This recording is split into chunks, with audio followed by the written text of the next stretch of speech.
Күн яхшы болсын, аяулануға ел радио тыңлаушылар. 103.2 толқынында туған тілде хабарласуымызды баслаймыз. Бұл дүнияда неше түрлі халық бар. Сол шақлы әрбірісінің діні, маданияты, өзінің айырым бір әлемет әдетлері бар. Әрбір халық ата-бабаларының игі әдетлерін сақламаға, ұнықларға көрсетпеге, арқадан арқаға таралтпаға ниет етеді. Бай өзінің әдетлері мен біздің ноғай халқымызда. Егер біздің әдетлерді шеттен алып тергіп, бұрынғысынан алып ізлеп басласаң, неше топ кітаплар язбаға болар еді деп ойлаймын. Бүгін мен ноғай халқының бірнеше әру әдетлері хақында радио тыңлаушыларға хабарламаға шақырамын. Біздің Арухан Қырымсұлтан қызы Дадиковады. Сіз бәріңізді оны бек ару таныйсыз. Алдын кереде біз онымен неше кереде бек қызықлы интервьюлар, хабарласулар ұйғынлағамыз неше түрлі пайдалы темаларға. Арухан Дадикова, міне сіз бірнеше еллардан бері туған ерден алыста яшайсыз. Сізге сол алыс ерде асыл ноғай әдетлері бөттінді ісі тие тағандыр. Өзіңізге яраған бірнеше әдетлер хақында бүгін біздің радио тыңлаушыларға айтсаңыз екен. Ассаламу алейкум рахматуллахи баракатух, Сәлмет Ахматовна. Ноғай шөлден ұзақ тұрсақ та, туған еріміз бәрімізге де ісі тиеді. Қайда болсақ та, әрбіріміз тірі заманда қайтпасақ та, өлгенде бәрімізде ноғай шөлге ата-бабаларымыздың жанына барғымыз келеді, иншалла. Оныша бір Алла Таалам біледі. Ноғайлар айтқанлай, құлым не деп айтасың, Құдайым не деп тұры. Яңларда бір ролик көрдім. Перепис населенияға бағысланған. Онда Дагестанның әрбір миллеттің ақында бір-екі сөз айтылған. Мысалы, дәргенлар бай халық деп айтылды, шешенлер өктем халық деп айтылды, құмықлар тербиялы халық деп, солай басқалар. Со видеодың ызында ноғайлар егерлі таң халық деп айтылды. Смелый и добрый народ. Ойлаймын, о бек ару характеристика. Тек біздің халықта ноғайшылық деген сөз бар. Мұнда Федоровскийда ноғайлардан көрім көп миллет аладылар. Яқшылық көрсету, көмек ету бек әру көрім исламда.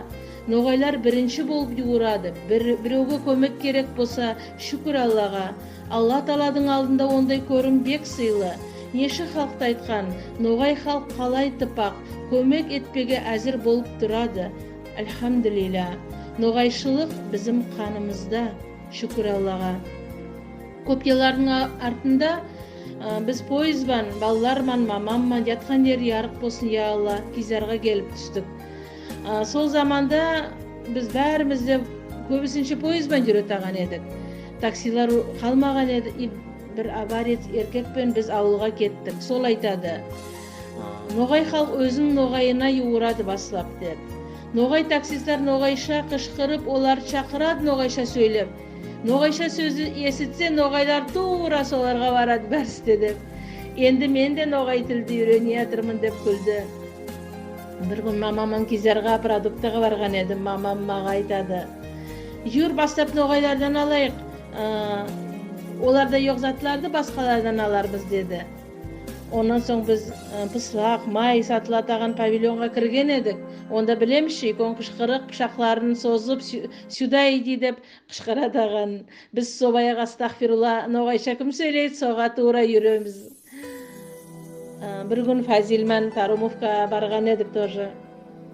Картошка соған керек еді. Қараймыз, көп түрлі миллеттер олдыр.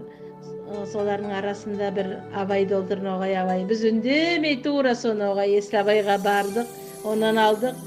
Со абай айтады, ноғайлар келсе, бұл пақыр қатынлар мүтін үзеділер деп, маға келеді бәрісте менен алады деп. Неге олай екен, білмеймін. Біз ноғай халық, құжыр халық. Бәр затқа да біз ноғай деген сөзді қоспаға сүйеміз. Ноғай өтпек, ноғай шай, ноғай лақса, ноғай орам, ноғай yol.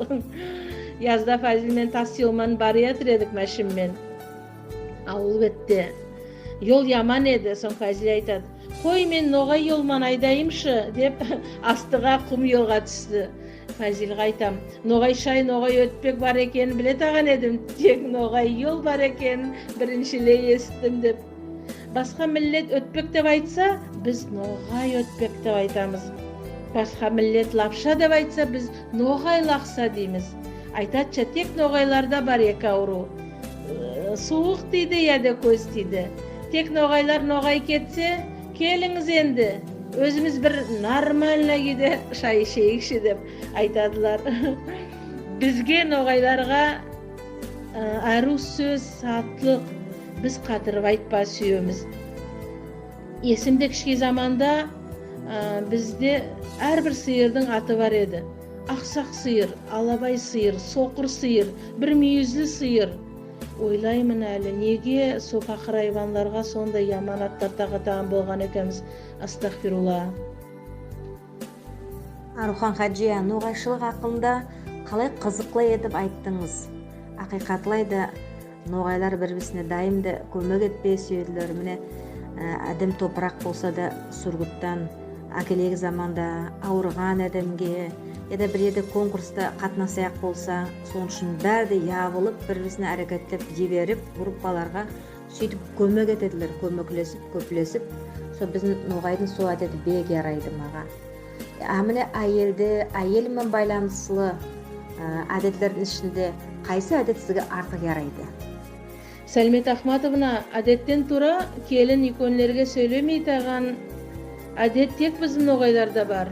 Менше ол әдетті бастап яс заманда яратпаған едім. Есее келе аңлаймын ол әру әдет екенін. Біз қатынлар өзіміздің ерімізді біле қоймаймызша. Алла Тағала 10 кесек алтыннан 9 кесегін еркек кісіге берген, тек 1 кесегін бізге қатынларға берген. Басқа миллет келін қайнатаға сөйлемей таған ол әдетті білмейтше, соның үшін бек күзір заттар болады. Мұнда Сұрғытта бір ноғайгеде Эльдорадода директор болып іштепті. Сонда ноғай қатында Гүлжан деген шейтаған болыпты. Бір күн со директоры выходнойдан келгенде, оны охранник шақырып бұлай айтыпты: Гүлжана такая молодец. Пришел глухой старик, и она, не сказав ему ни слова, смогла продать ему телевизор деп. Ол аңламай сорапты: «Бұ не хабар болдашы?» деп. Гүлжан айтыпты: «Бір хабарда ту, қайнатам келген еді, соға телевизор сатып ердім» деп.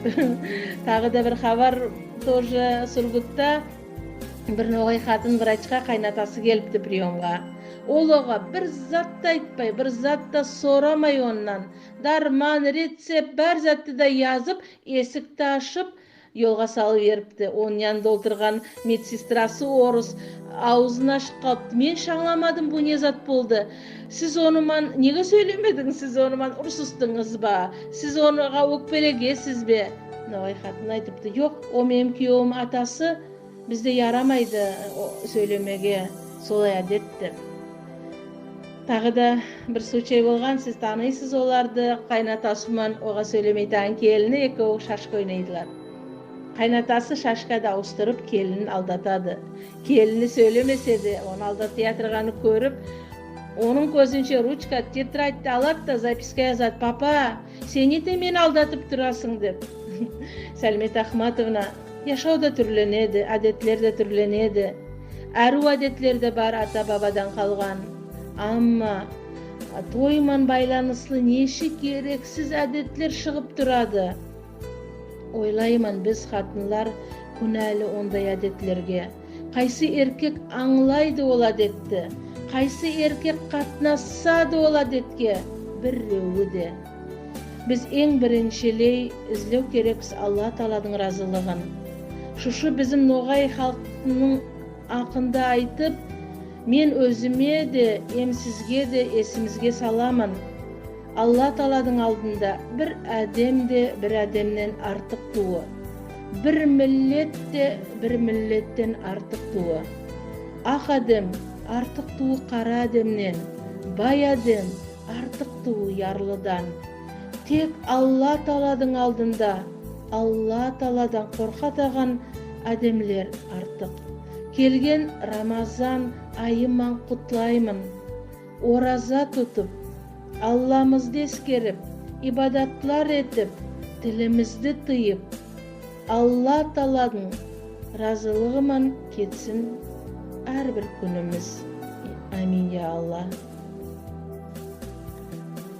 Арухан Хаджия, көп сау болыңыз. Бүгін бізге бек әрі етіп, ашық етіп, таза етіп, мәнелі етіп, бәр затын ақында да айтқаныңызға, ноғайшылық ақында бөтенді, игі әдетлеріміз ақында, әйелдігі әдеттің ақында айтқаныңызға, сау болыңыз, игі ероңызға, бізді ораза айынан құтлағаныңызға, біз де сізге бәрі игі затты да дүнияда yorayımız сізге, сіздің әйеліңізге, саулай ноғай халқымызға. Аяулы радио тыңдаушылар, сау болыңыз, сізде бүгін бізді тыңдағаныңызға, ораза айымыз еңгіл кетсін, бәрі күнәлерімізді Алла Тағала кешірсін, тек игі затлар болсын біздің ноғай халқымызда да, саулай бұсырмаларға да. Аман тұрыңыз.